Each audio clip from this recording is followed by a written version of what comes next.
سلام و درود خدمت همه دوستان، امیدوارم حال همتون خوب باشه. خب دوستان، اومدیم با یه ترکیب دیگه از کلش رویال. امیدوارم این ترکیب به دردتون بخوره و آموزشش هم با چند تا اتک برای شما میذارم ببینید. خب بریم ترکیب رو به شما بگیم.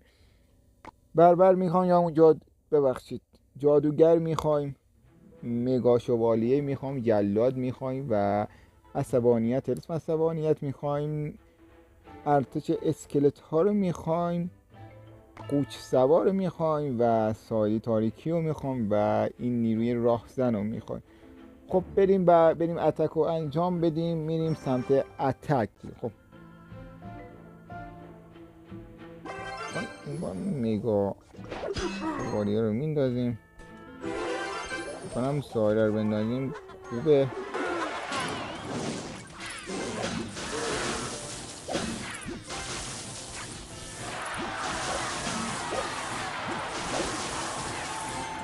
کاری نتونست بکنم، حالتی انداخته میشه ایرانی هم.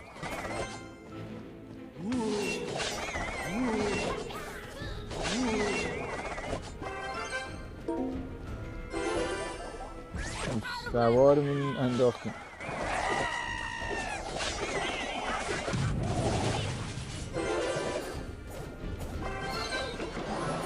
به این خیال باطل تو بیایی.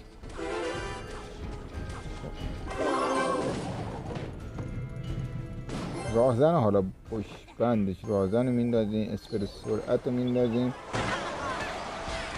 یکم عجولانه بود اینجا. اما وای میستیم ببینیم میخوایم چه حرکتی بزنیم.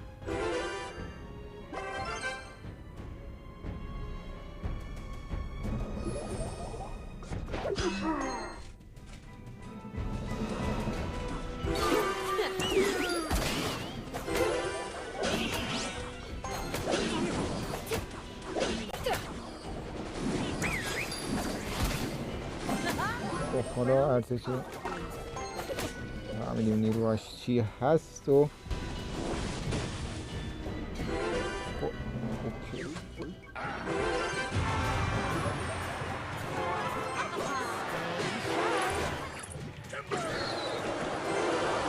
حالا دوستان قوچ سوار رو میندازیم، بکنم رازن پشت بندش بندازیم، یکم عالیه.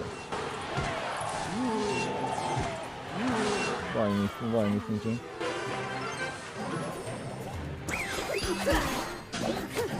پشت بندش سرعت الان اینجا بندازیم واقعا عالی میشه. بعد حالا جادوگر رو بندازیم، راهزن رو بندازیم، تموم کارش تمومه. مثلا ما نیرو دیگه هم داریم، میتونیم حالا هر چی نیرو داریم بندازیم، ولی با همین نیروها تاوالش زده میشه. خب بریم اتک بعدی و آخرین اتک از این ترکیب.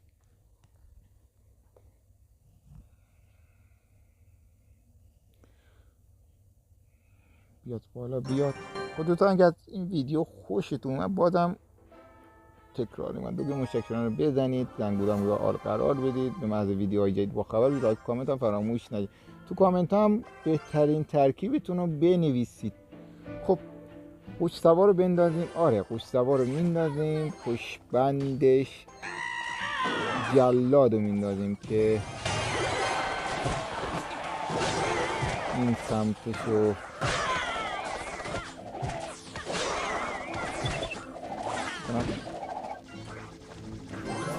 این بر از این میندازیم و این داره بکنم شبابگو نیاز نداریم. خب اینجا رو بکنم اگه چیزی نندازه میتونیم. آره اینم زدیم، منتظر میمونیم کنم همین جادوگرا رو بندازیم یا همون چی بود اسمش انگلیسیش یادم نیست. ویزارد دوستان، ویزارد رو بندازیم بهتره. تمام. این برای جلاد رو میندازیم، یکم میخواد ما رو اذیت کنه، میگه از این برای حمله کنیم بهتره، ولی نمیدونه چه در انتظارشه.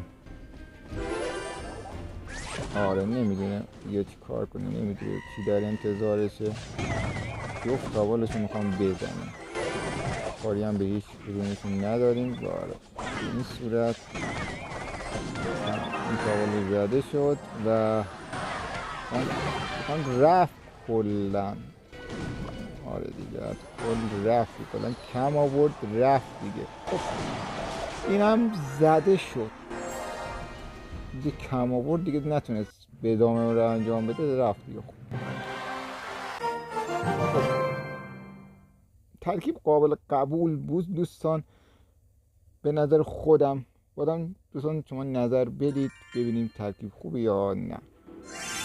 تو کامنت ها دوستان ترکیب خودتون رو بنویسید، تو ویدیوهای بعدی قرار میدیم باش یه اتک هم میزن دیگه. حرفی نمیمونه دوستان، اگر از این ویدیو خوشتون اومد حتما اون دو مشترک رو بزنید، زنگوله رو روی آل قرار بدید و یکی که حرفی نیست.